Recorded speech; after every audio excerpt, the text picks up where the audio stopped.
വേണ്ടേ? ഉണ്ണിയപ്പം സ്റ്റാർ ഉണ്ടാക്കി കാണിച്ചേ. ഇതുപോലെ നിങ്ങൾ വീഡിയോയിൽ പോയിട്ട് ഉണ്ടാക്കുവോ? നാളെ എല്ലാവരും സ്റ്റാർ ഉണ്ടാക്കി കൊണ്ടുവരുമോ? ഓക്കെ.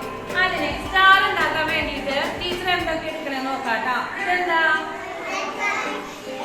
വൈറ്റ് A4 ഷീറ്റ്, വെള്ള A4 ഷീറ്റ്, ചിത്രം വരയ്ക്കണ 1, 2. പിന്നെ അടുത്തത് എന്താ വേണ്ടത്? എന്താ വേണ്ടേ? കത്രിക. പിന്നെ എന്ത് വേണം? പച്ച വേണം. ഈ ഒരു പച്ചക്കുപ്പി മതിയിട്ട. ഇതേപോലെ ഇങ്ങനെ മടക്കണം. ഇതിന്റെ പകുതി മതിയിട്ട. പകുതി ടീച്ചർ കട്ട് ചെയ്യണം. ടീച്ചർ മാറ്റി വെച്ചു. ഇത് വേണ്ട. ഇനി ഈ പേപ്പർ ടീച്ചർ ഇതേപോലെ നടു മടക്കി. കണ്ടോ? കണ്ടാ? കണ്ടാ? എല്ലാവരും കണ്ടാ? ഇതേപോലെ മടക്കി. ഇനി ടീച്ചർ അത് നിവർത്തി. കണ്ടോ? ഇനി അത് ഇങ്ങോട്ട് മടക്കി. ഷേപ്പാണ്. എന്ത് ഷേപ്പായി? ട്രയാങ്കിൾ ഷേപ്പില് കട്ടി മടക്കുകയാണ്. കണ്ടാ? ഇപ്പൊ ഇതിലൊക്കെ ഓരോ ലൈന് വന്നിട്ടുണ്ട്. കണ്ടാ? ഓരോ വര കണ്ടാ? കണ്ടോ? ഇനി ടീച്ചർ എന്ത് ചെയ്യണോ? ഇനി ടീച്ചർ ഓരോ ലൈൻ ഇങ്ങനെ പകുതിക്ക് ഇങ്ങനെ മടക്കുകയാണ്. കണ്ടാ? ഒരു സ്റ്റാർ ടീച്ചർ ഒട്ടിച്ച് നല്ല ഭംഗിയില് പശയൊക്കെ തേച്ച് ഒട്ടിച്ചിട്ടുണ്ട്. ഭംഗിയില്ല കാണാൻ? ഇത് എന്ത് കളറിലുള്ള സ്റ്റാർ ആണ്? എല്ലാവരും വീട്ടിൽ പോയി സ്റ്റാർ ഉണ്ടാക്കിയിട്ട് വീടുകളിലൊക്കെ കൊളുത്തിയിരുന്നോ?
Devanadar, get to Abodera.